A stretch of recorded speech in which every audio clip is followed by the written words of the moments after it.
Bonjour à tous, aujourd'hui je suis très content de vous retrouver pour parler des mouvements de caméra. Ils vont avoir une grande influence sur comment le spectateur perçoit la scène et donc comment il la ressent. C'est un outil très important pour structurer votre scène, donner du rythme et faire passer une émotion, donc je vais essayer d'être le plus complet possible. Dans un premier temps, on va voir rapidement les différents mouvements qui existent, puis dans une deuxième partie, on va voir comment on peut combiner tout ça et comment personnellement je les utilise pour tenter de raconter quelque chose. Alors je les ai séparés en 3 catégories. Premièrement, les panoramiques. Les panoramiques sont des mouvements de rotation de caméra par rapport à un axe, mais sans qu'il y ait déplacement dans l'espace. Il en existe 3 types. Lorsque la caméra tourne de droite à gauche ou de gauche à droite, on appelle ça un panoramique horizontal ou pano, et lorsqu'elle balaye de haut en bas ou de bas en haut, on appelle ça un panoramique vertical. Mais sur les plateaux, pour faciliter la distinction entre les deux, on appelle ça un tilt, tilt up ou tilt down. Enfin, le dernier mouvement de rotation qui peut se faire, c'est celui par rapport à l'axe optique, on appelle ça un roll. C'est vrai que ça reste assez peu utilisé parce que ça désoriente beaucoup le spectateur, parce que l'œil humain est très sensible au changement d'horizon. Le deuxième type de mouvement qui existe, ce sont les travelling, lorsque la caméra se déplace physiquement dans l'espace. Ici aussi, on peut faire un travelling suivant les 3 axes de l'espace. Vous avez le travelling latéral, le travelling vertical et le travelling avant-arrière. Et enfin, on a des mouvements optiques avec le très connu zoom et dézoom qu'on peut obtenir en changeant la focale de notre objectif. Ici, c'est pas vraiment la caméra qui se déplace, mais la lentille dans l'objectif, donc on peut pas vraiment parler d'un mouvement de caméra, mais c'est très important de le connaître. A noter qu'on peut reproduire un zoom numériquement au montage, mais on sera vite limité par la définition de la vidéo. Et voilà, ça c'était la base, le vocabulaire en gros qu'on utilise pour bien se comprendre, mais maintenant ce qui va être intéressant, c'est de combiner tout ça pour obtenir plein d'autres mouvements. Par exemple, en combinant un travelling latéral et avant, on obtient une trajectoire courbe, et si on ajoute à ça par exemple un panneau, on obtient un travelling circulaire ou un enroulé. On peut aussi associer un travelling avant avec un dézoom pour obtenir un transtrave, et évidemment il y a toute une multitude de combinaisons possibles.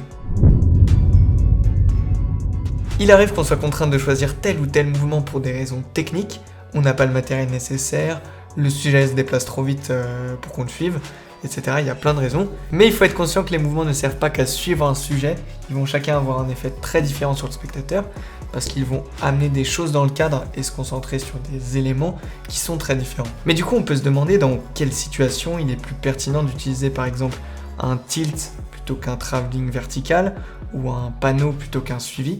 Et pour moi, une grosse partie de la réponse se trouve dans le choix du point de vue que vous voulez adopter. À qui ou quoi vous voulez vous identifier le plus. Pour prendre un exemple plus clair, j'ai ici 2 petits personnages qui marchent tranquillement dans la rue jusqu'à ce qu'ils tombent sur une boîte contenant un message. Un des 2 s'accroupit et commence à le lire. Si à ce moment-là vous choisissez de faire un travelling vertical pour descendre avec lui, vous placez le spectateur dans son point de vue, on oublie presque complètement le deuxième. Mais regardez ce qui se passe maintenant si on choisit de tilt down. Effectivement, le plan est un peu moins joli, les perspectives sont écrasées, mais l'effet est complètement différent, parce qu'en faisant ça, on est resté à hauteur du deuxième personnage, et c'est comme si on adoptait son point de vue qui baissait les yeux, on raconte autre chose. Deuxième exemple, un personnage qui s'énerve parce qu'il a perdu ses clés. Est-ce qu'on choisit d'être avec lui et dans ce cas-là, on peut le suivre à l'épaule, ou est-ce qu'on préfère prendre un recul comique et être du point de vue de la clé? Et dans ce cas-là, c'est peut-être plus pertinent d'être au trépied fixe, ou de le suivre légèrement avec des panneaux. Et c'est pour ça que je vous conseille de toujours bien savoir qu'est-ce qui motive votre mouvement pour choisir le plus adapté, encore une fois dans la peau de qui ou quoi vous voulez placer le spectateur.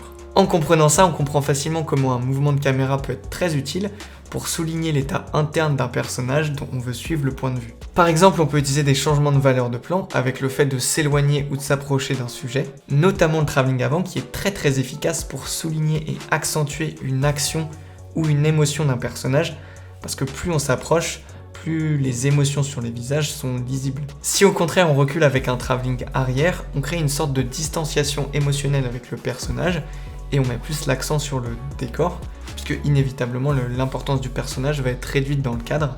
Et ça peut être très pertinent de l'utiliser dans une situation où le personnage se sent abandonné, justement perdu au milieu d'un décor ou d'une situation. Un travelling circulaire, lui, va impliquer un effet de parallaxe et donner le sentiment que le décor tournoie autour d'un personnage qui reste fixe. Et ça, comme tout, on peut l'utiliser de plein de façons. Ça peut être pour montrer rapidement l'ensemble d'un décor, pour montrer la folie d'un personnage ou sa désorientation, comme si tout tournoyait autour de lui. Et finalement, peu importe lequel de ces mouvements vous choisissez, une autre chose à prendre en compte, c'est la manière de réaliser ce mouvement, avec quel outil vous comptez le faire. Pour simplifier, il y a deux grandes catégories, les plans portés, donc à la main ou à l'épaule, qui induisent plus de micro-mouvements du cadreur, mais ça permet d'être plus dynamique à l'image et donner un côté plus organique et imprévisible. Ça peut être très utile par exemple pour filmer de manière naturelle une scène un peu intimiste, ou toute autre chose, montrer qu'un personnage n'a pas le contrôle sur son environnement par exemple. En fait, il y a plein de situations où filmer un plan à l'épaule peut être assez pertinent.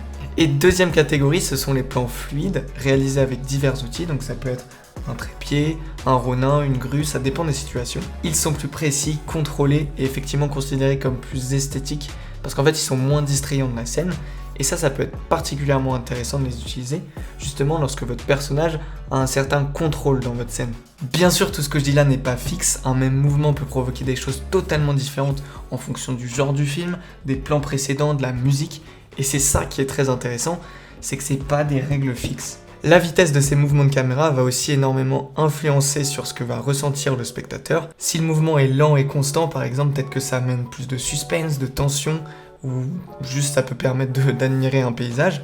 Alors que si au contraire il est rapide, peut-être que ça amène plus un effet de surprise, ou ça permet de montrer l'exaltation d'un lieu. Enfin, il y a plusieurs possibilités, encore une fois, c'est assez varié. Il y a un autre point très intéressant dans le cas où le mouvement a exactement la même vitesse et s'arrête au même moment que le sujet qui suit. Ça c'est très souvent le cas dans les films de David Fincher, et regardez, ça produit un effet très particulier qui augmente encore plus la connexion qu'on a avec le personnage. Et si vous êtes intéressé par le sujet, allez voir la vidéo de NerdWriter1, il analyse parfaitement ce phénomène. Autre point très intéressant des mouvements de caméra, c'est leur faculté de révéler ce qui était hors champ au début du plan. C'est très utile pour cacher quelque chose au spectateur et le révéler uniquement au moment où vous le jugez important pour la scène. Par exemple, en même temps ou après le personnage grâce à un enroulé ou un panneau, pour garder un effet de surprise et peut-être voir sa réaction avant de tout de suite montrer ce qui se passe. Et l'effet sera très différent d'un cut brutal parce que justement il permet une révélation un peu progressive. Et c'est d'ailleurs un peu la même chose avec les travelling avant, qui peuvent parfois guider l'œil du spectateur vers un détail important qui n'était pas forcément visible au début du plan.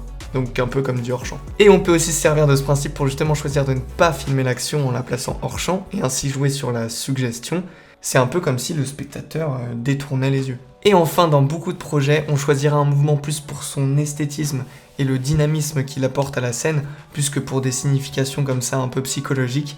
Mais moi je trouvais ça quand même très intéressant de parler un peu de l'artistique et de la réalisation, même si, encore une fois, ça reste qu'une fraction des possibilités. J'espère en tout cas que ça vous a intéressé, et si j'ai pas d'idée de trucs qui vous semblent importants, n'hésitez pas, écrivez-les en commentaire pour qu'on partage des choses et qu'on progresse tous ensemble. En tout cas, moi je vous dis à très vite pour une prochaine vidéo. C'était Étienne, salut!